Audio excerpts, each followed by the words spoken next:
안녕하세요. 오늘은 소멸시효에 관련해서 얘기를 나눠볼 건데요. 준다 했는데 돈을 계속 안 줘서 그걸 언제까지 내가 청구를 할 수 있는지 그거에 대해서 좀 알아볼게요. 가급적이면 개인 간의 돈 거래는 안 하는 게 최상의 방책인데 또 살다 보면 인간관계상 돈을 친구에게든 뭐 투자든 누구한테 돈을 줘야 되는 경우가 있을 수 있잖아. 문제는 돈을 빌려주고 돈을 언제까지 갚겠다라고 보통 얘기를 하잖아. 그러니까 한 달만 쓰고 줄게, 아니면 뭐 1년만 쓰고 줄게 라고 얘기를 하는데, 그렇다고 하면 언제까지 줄게 라고 갚을 날짜를 정해 놓잖아. 그러면 그 갚을 날짜가 지난 다음 날부터는 일정 기간 안에 돈 달라고 하는 청구를 하지 않았을 경우에는 나중에 돈을 달라고 할 수 있는 권한 자체가 소멸되는 거, 없어져 버려. 그게 소멸시효라는 거야. 소멸시효? 그래, 그게 중요한 것 같아. 그렇지. 남에게 돈을 빌려줬어? 그러면 받아야 되잖아. 그러면 받기 위해서는 물론 돈을 빌려간 사람이 약속 기간 내에 약속을 이행을 해서 뭐 갚아주면 서로 어려울 때 돈 빌려주고 또 다시 되돌려 받았으니 서로 고마워하는 건데, 그걸 돈을 빌려간 사람이 이행을 안 했다, 안 갚았다, 약속을 어겼다라고 하면은 보통 채권의 소멸시효는 10년이거든. 대여금 채권의 소멸시효는 10년 안에 청구를 해야 되는데, 그 청구라고 하는 것이 돈 줘 라고 하는 이행을 요구하는 것을 얘기하는 게 아니라 법률적으로 법원에 소송을 청구하는 걸 얘기하는 거예요. 그래서 반드시 10년 이내에 소장을 법원에 접수를 해서 이 사람한테 돈을 빌려줬는데 안 갚았어요. 돈을 받을 권한을 저한테 부여해 주세요. 확인을 해 주세요. 라고 법원에 소장을 제기하는 거. 그 소장을 접수하는 날 기준으로 10년이 지나지 말아야 돼. 만약에 10년이 지났다? 그러면 그 돈을 합법적으로 영원히 못 받게 될 수 있는 거. 그게 소멸시효라는 거야. 그러면 예를 들어 내가 오늘 날짜로 돈을 빌려줬어. 그럼 돈을 빌려줬다는 개념은 내가 진짜 돈을 그 사람 통장에 찍어줬다는 거야. 그럼 그 날로부터. 그날이 아니라 그러면? 돈을 빌려주잖아. 그러면 언제 갚을게 라고 하는 변제기, 갚을 날짜를 서로 정하잖아. 그럼 내가 이걸 한 달 있다 갚을게 이렇게 하는 거야? 그렇지. 한 달 있다 갚겠다라고 돈을 빌려간 사람이 약속을 하잖아. 그러면 그 한 달 있다가 지난 날, 한 달이 지난 다음 날부터 10년이야. 근데 그걸 개인 거래상 그냥 돈을 예를 들어 친구야 얼마 빌려줘 그래서 내가 500을 빌려줬어. 근데 그러고 나서 얘가 한 달 있다 갚겠다고 했어? 근데 그걸 법적으로 어떻게 얘기를 해? 보통 차용증을 써서 받는 거지.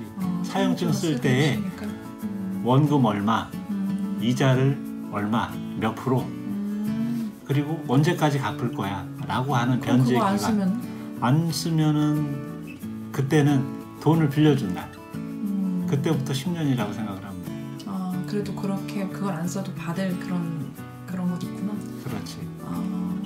흔히들 그 차용증을 쓸 때 변제 기한, 그러니까 언제까지 갚겠다라고 하는 약속을 안 했으면, 나 약속 안 했으니까 생각나는 대로 돈 생기면 줄게 라고 오해하는 사람들이 있는데, 변제 기한을 약속하지 않았을 경우에는 채권자가 되돌아서 너 내 돈 갚아 라고 청구한 날, 그날이 변제기야.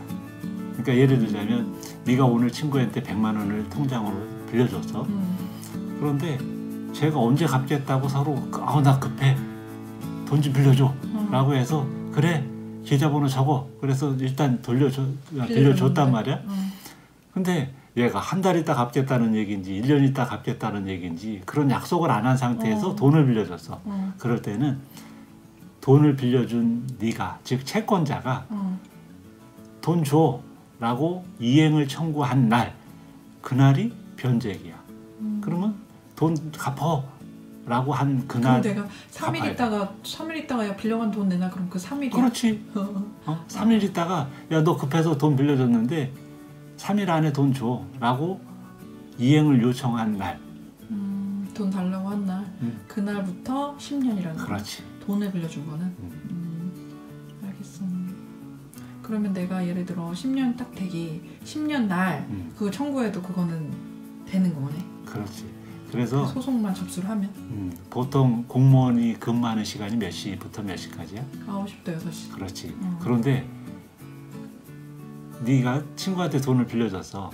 그런데 친구가 갚을게. 며칠만 기다려. 아니야. 다음 달에 갚을게. 한 것이 친구 사이다 보니까 10년이라고 하는 시간이 굉장히 길어 보이긴 하지만 아이 갚겠지 뭐.